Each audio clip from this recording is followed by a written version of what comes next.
Bismillahirrahmanirrahim. Assalamualaikum warahmatullahi wabarakatuh. Alhamdulillah. Alhamdulillahillazi an'amana alaina binikmati iman wal islam.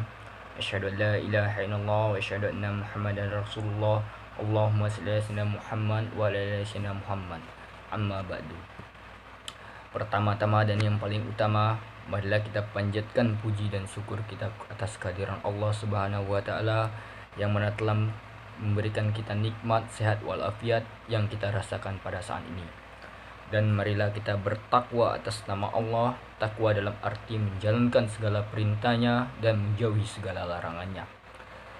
Yang kedua, semoga salawat serta salam selalu tercurahkan kepada baginda kita, yaitu Nabi besar Nabi Muhammad SAW, yang dengan sukarela tanpa paksaan sepenuh hati memperluaskan agama Islam ke penjuru dunia melalui para sahabatnya, sehingga hari ini kita bisa merasakan jerih payah dakwah beliau. Baiklah, pada ceramah singkat kali ini saya akan membawa tema yang berjudul tentang kematian.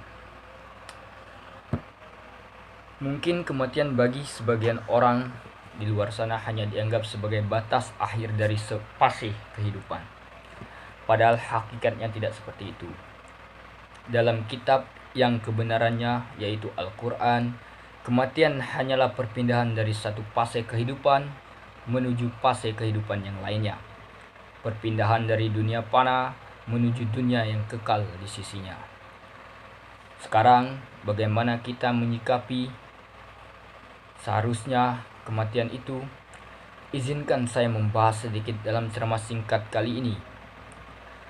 Cara kita menyikapinya adalah yang pertama, perlu kita lakukan adalah menyadari dan meyakini bahwasannya kematian itu pasti akan menghampiri kita. Ada banyak dalil menerangkan tentang pastinya kematian itu datang.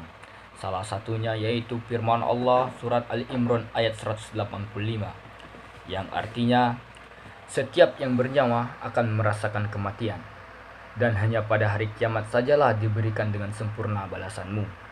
Barang siapa dijauhkan dari api neraka dan dimasukkan ke dalam surga, sungguh dia telah memperoleh kemenangan. Dan tidaklah kehidupan dunia itu melainkan hanyalah kesenangan yang memperdaya. Dari situ kita dapat ambil banyak pelajaran mengenai kematian dan setelah kematian. Yang jelas dapat kita tangkap dari ayat di atas adalah bahwasannya balasan itu disempurnakan ketika nanti hari kiamat itu tiba. Kemudian siapa yang selamat dari neraka dan masuk ke dalam surga, berarti dia telah mendapatkan kemenangan yang nyata. Semua itu tidak dapat kita rasakan kecuali seseorang telah melewati fase kematian. Yang kedua kali yang harus kita lakukan adalah banyak mengingat tentang kematian. Mengingat kematian ini termasuk salah satu sunnah Nabi Muhammad SAW, yang mana dengan mengingat kematian akan banyak manfaat yang kita dapatkan. Di antara manfaat yang kita peroleh yaitu mendorong kita untuk melakukan beramal soleh, menjauhkan diri dari tipu daya duniawi sebagai ajang introspeksi diri, dan memperbarui taubat serta memperkuat tekad untuk selalu beristiqomah dan taat kepada Allah Subhanahu wa taala. Manfaat-manfaat di atas bila kita renungkan lebih dalam akan membuat kita semakin menyadari akan pentingnya banyak mengingat kematian.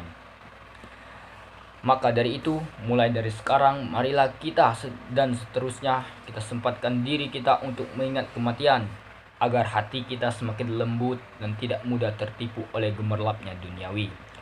Yang ketiga kali yang harus kita lakukan adalah mempersiapkan bekal untuk menghadapi kematian itu. Banyak hal yang harus dipersiapkan oleh seorang muslim untuk menghadapi fase kematian. Salah satunya ialah dengan senantiasa beramal soleh dan senantiasa menjaga sholat selama hidupnya. Seorang Abu Darda pernah berkata, 3 hal yang membuat saya tertawa dan 3 hal yang membuat saya menangis.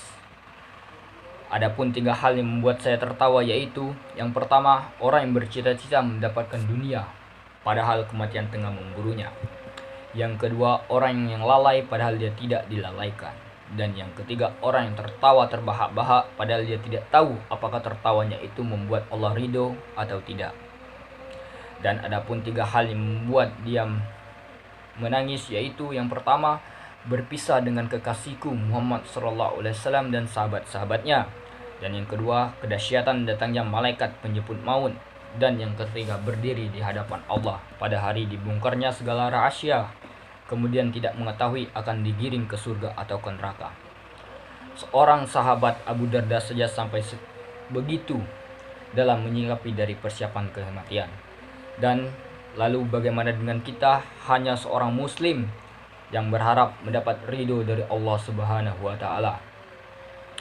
Akhir dari penghujung ceramah singkat saya kali ini, marilah kita berdoa semoga kita dijauhkan oleh Allah dari kematian yang buruk dan diberikan kematian yang Allah ridhoi. Amin.